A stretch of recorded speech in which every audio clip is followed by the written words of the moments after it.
God is really a good father.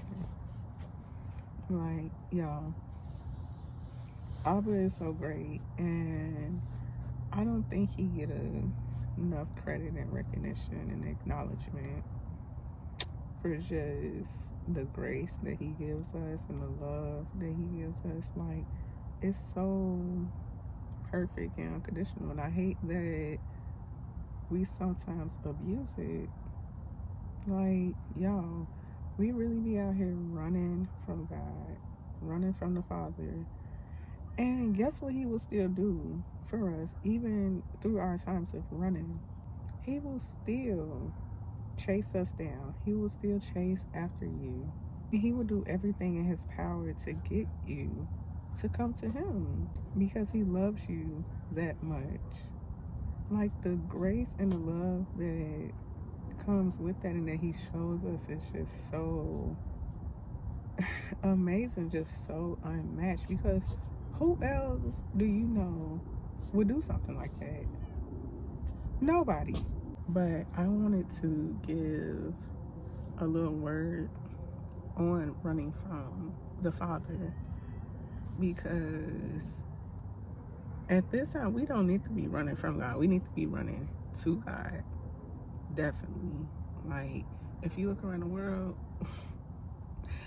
listen. So let's quickly touch on what happens when we run from God. When we run from God, we hinder and damage ourselves. We often carry around guilt for our disobedience. When we experience regret, it is a burden in itself because it can lead to depression, suicidal thoughts, or any actions when left unchecked. We create a difficult life path. We delay or stop our blessings. We delay or stop our breakthrough. We delay or stop someone else's breakthrough. We create a space for the enemy to come in. We create a broken space in our relationship with our Father due to pride and disobedience. We put ourselves in opposition to God, and we have a lack of peace and hope. Running from God is not just not knowing God, but you know that he exists. Or it's not just not wanting to follow him. Running from God can also consist of loving the world, sin, being broken and not letting God in, being afraid to get too close to him, keeping your distance, procrastination, not fully surrendering, not accepting his opportunities, not letting go of something he wants you to, or it can be something God has told you to do, any place God has called you to go or where he has called you to be, and indulging in things and with people that are not of God. And something that we do not often think about when we are running from God, because a lot of people are selfish. They are not selfless. We are taught to be selfish. We are taught to just look and focus on self. So the average person just focuses on themselves, and they forget that people are tied to and connected to them. Like, people are tied and connected to your obedience, your assignment. And when you run from God, innocent people, including those that you care about, can get hurt. Sometimes it's people that you don't even know, but people can get hurt from your disobedience. God will send opposition our way so he can encourage us, so it can encourage us to make better decisions. He wants us to make a good decision.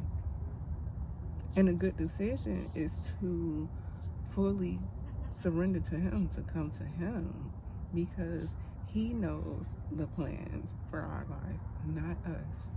I encourage you to look at the story of Jonah. Jonah ran away from his calling as a prophet of God to the people of Nineveh. Jonah shows that when you run from God, your life starts to take a downward trajectory. Your disobedience will literally cost you financially, physically, relationally, and spiritually, because it put a damper on him and his relationship with God. He created a broken space because he was disobedient. Did he eventually be obedient and follow God? Yes, but it took him being confronted by someone else for his disobedience. I want you guys to read it, so I'm not going to give all of the goodies away because I want y'all to read it, not just trust my word. And it also took other things and other steps, but the whole point is he thought that he could do it on his own. He thought that he can go his own way and it would still be great. He thought that his plan was better than God's plan. We will never see the full picture and plan that God has. We are supposed to just trust God and have faith and be obedient. A lot of people run from God out of fear as well, but God is not giving us a spirit of fear. So if you have a spirit of fear while following God or going anywhere, doing anything or saying anything that he has assigned you to do, then you have to take that up with him and let him know, I know you have not given me a spirit of fear, so I know that this is the enemy trying to put this in my heart. God wants us to trust him. He wants us to have faith. The average person's reasoning for running from God is because they convince themselves that they have a better plan than God. This is what Jonah did. And when God doesn't do what they want, they feel like God is far away, when in actuality, it's them. Listen, you cannot run from God for the rest of your life. He's everywhere. And like I said in the beginning, God is so good and gracious to us that he will continue to chase after us. He will not force anything on us, but he will never leave us. He will continue to chase after us and try to save us and win us over. And he gives you choices because he wants you to love him and follow him voluntarily. He is not going to force a relationship with you. He's not going to force you to live for him and to be obedient.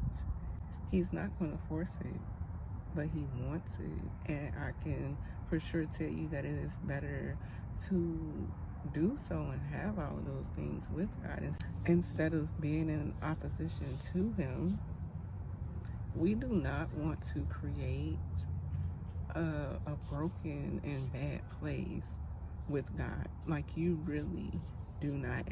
We have to let go of the fear, let go of the pride, let go of the control, and fully surrender to God.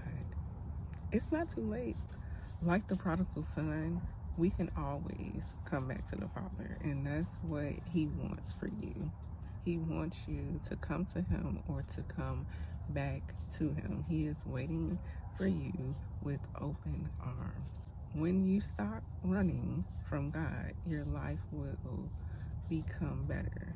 Not easier, but it will become better because you have made a choice to fully surrender and chase after God like he is chasing after you.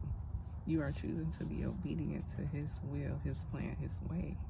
That will not get you to have a perfect life and experience so many blessings and miracles, but it will get you to have a good standing relationship with your Father. And that is all that matters.